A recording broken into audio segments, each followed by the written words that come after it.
ఇదే నా పల్లెటూరు, ఇదే నా తల్లిగారు. మా ఊరి పాడి పంట రాములోరి దీవెనంట.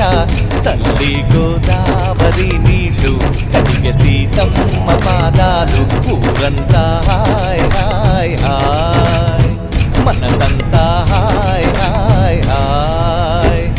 ఇదే నా పల్లెటూరు, ఇదే నా తల్లిగారు.